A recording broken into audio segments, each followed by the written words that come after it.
Definitely Kenzo and Emily are going to do things in that house. All right, people, you know what we're doing. You saw the titles. Let's just dive on in. They start off with previews for the show, which I don't know why they do that when we're going to watch the show, but whatever. It shows that Carmen and Bergie get a little action, so that's something to look forward to. And obviously, they go to KK and Keenan in the hideaway, and they're getting coughed up, literally and figuratively. I don't think that the hideaway would be good for their relationship. First of all, this guy has not promised you anything. So the fact that you're giving up the cookie so quickly, it's kind of like, so what else does he have to work for? Second, like, I get it. If you're a sexual being, be a sexual being. If you're just gonna, do the deed because you want to and you're just living your life, that is fine and good and dandy. But if you're expecting something from this guy because you gave the cookie, then I think that's where you're going to get into problems. And I think that's what's going to happen. I think Kenan is going to jump ship because she seems invested. And it's like, if you're invested, why not make him work for it? He obviously likes you, but now you've kind of given away like the pot of gold at the end of the rainbow. So what exactly is he supposed to stay for? I don't know. We're just gonna have to wait and see with these people. To be honest, with the two of them, it's a time will tell situation, 100%. Destiny and Leo are having a chat, and it actually looks like they are friends because you see her hugging him later on in the episode. So it looks like they've created kind of like a friendship there. And they're talking about Anna acting crazy and her obviously almost catching Cassie and Anna during their kiss. And he's asking if he's a bad person, whatever, whatever. Cassie, of course, comes over and joins the conversation. And right there, she's saying she doesn't feel guilty because they're not doing anything wrong. Remember that statement because I'm going to bring it up again in a few minutes. Then it cuts to Cassie and Anna having a chat. Cassie apologizes for the touchy feelies with Leo, and it looks like things are squashed. You know how things are usually squashed in that way where it's squashed but it's not. And I don't understand why Anna is forming like she's portraying herself as someone who's like easygoing, go with the flow, it's all good, we've squashed it. And then you see in the previews for the next episode that she brings it up again, and it's like, let it go, woman. If you're done, you're done. If you're not, then don't be.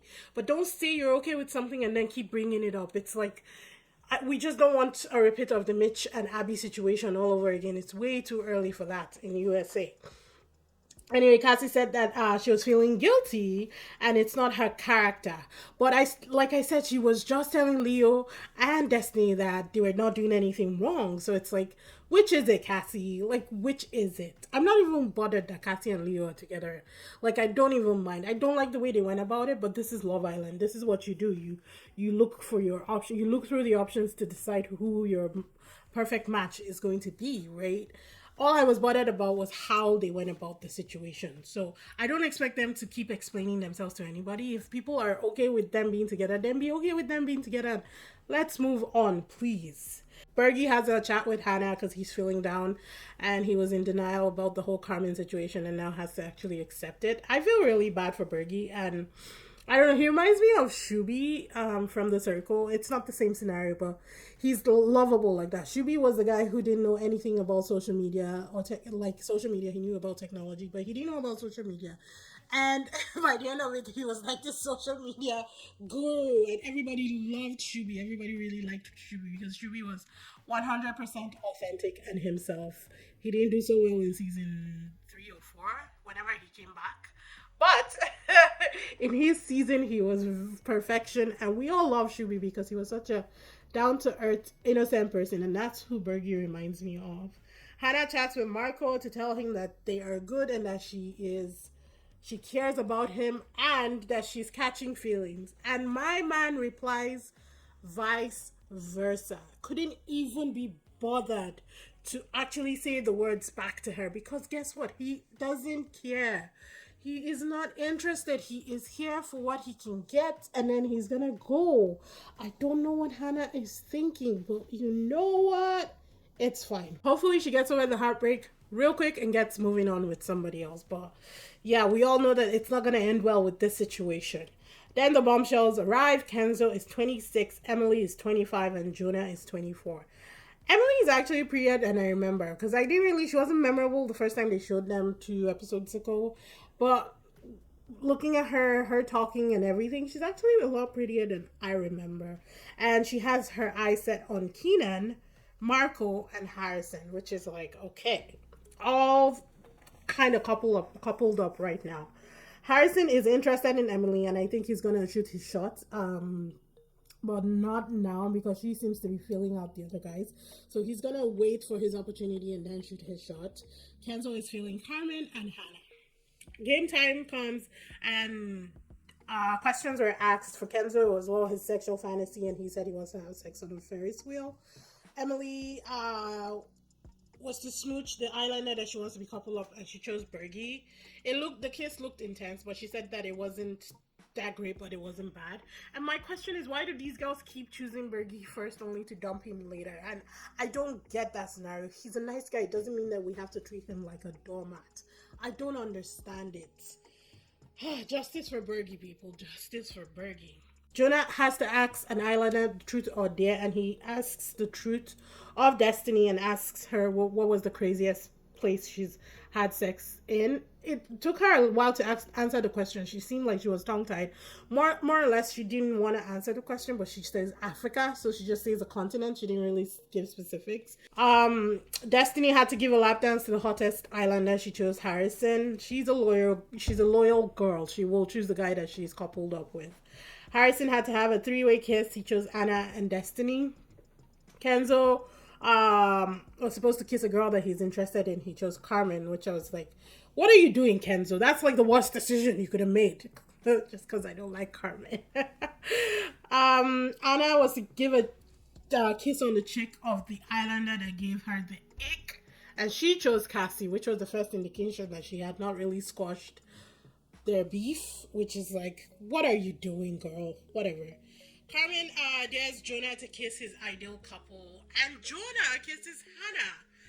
And I'm like, he never even, I guess technically they didn't really ask him, or they didn't give us any footage of him stating the people that he was interested in. So that came out of left field for me. But yeah, he kissed Hannah, and Marco was not impressed. Like, you could just see in his face. That gave him, like, he was just turned off by the whole situation, which I understand, but also it's a game. Like, people do a lot of these things in challenges. You've seen the show, you know? I said that Destiny could be a little less prudish. You know, in fact, what I wrote down was wrong. I think that she is allowed to be as prudish or non-prudish as she wants in her relationship, but she needs to find somebody that is okay with that, with not having details, because it almost seems like she's hiding something. Even after the games, Harrison was asking her if she has kissed a girl, and it was not a straight answer. And even when she gave a straight answer, it was kind of like she made it seem like more of a deal than it was. And that's what I'm saying. Like, have you kissed a girl? Yes or no? Keep it moving, sis. Like, you don't have to make it anything more than it is, you know? But that's kind of like between her and the person that she couples up with, because they got to have that communication. It ain't none of my business, people. Ain't none of my business. Carmen and Kenzo are getting to know each other. Honestly, I could not be asked to listen to what they were saying because I don't like Carmen. I think that Kenzo chose wrong, and I'm feeling like Carmen is going to jump ship again once some new bombshells come into the house, if she's still in the house, because obviously she gets the ick very quickly. Let's just watch, people, because I think it's going to be entertaining as all hell.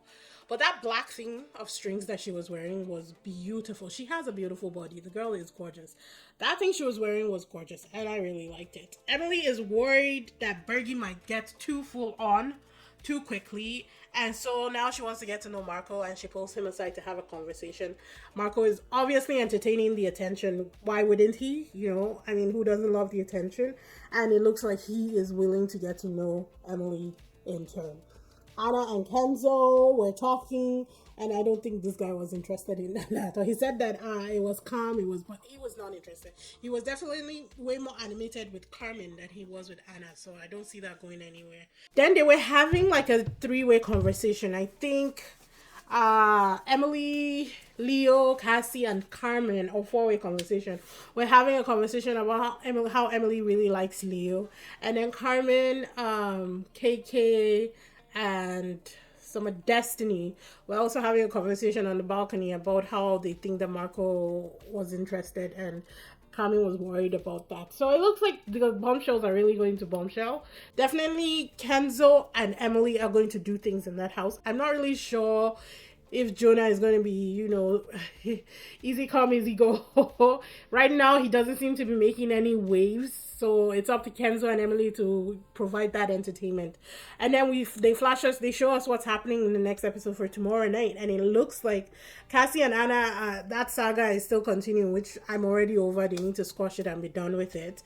And Keenan and Emily seem to be hitting it off while KK cries on the balcony. So yeah, the KK heartbreak has begun, people.